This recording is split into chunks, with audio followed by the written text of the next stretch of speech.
Hello everyone, this is Digital Drawing Masterclass and welcome to the first session of the Digital Drawing Masterclass. If you are afraid or overwhelmed by the AutoCAD interface, then you are in the right place. So let's start. Before we begin any project, we must ensure our environment is correctly configured.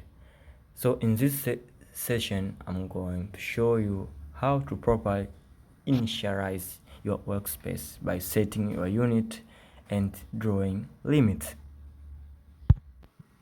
We will start by invoking the unit command.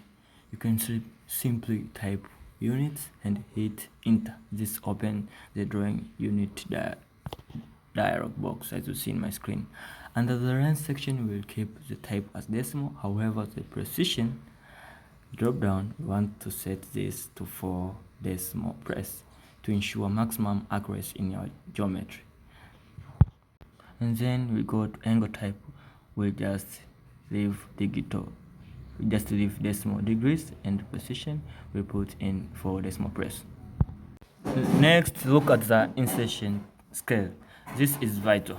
We are setting this to inches, millimeters, depending on your choice or on your drawing specification, to ensure that any external block we bring into this drawing are scaled proportional and correctly. So I will choose millimeter because my drawing needs to be in millimeter. Then I'll just press OK. Now that our limits are synchronized, let's define our drawing limits. Type the command limit and press enter. So I tap limit and I press enter. AutoCAD will first ask for the lower left corner. By default, this is set to the origin point, which is 0,0. We will press and we will enter to accept this. Then we define the upper right corner, which establishes our maximum drawing boundary for this project. I will put, and then this creates a structured virtual paper size within our infinite workspace. And then we will need to specify our workspace if we are going to draw a 3D diagram or 2D diagram.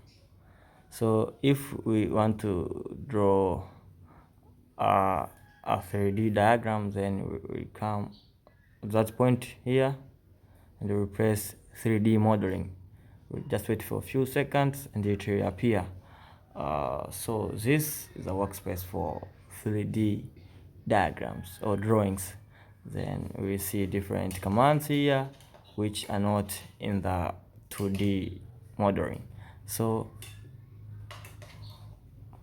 I'll go back to the 2D drawing workspace, which is drafting and annotation.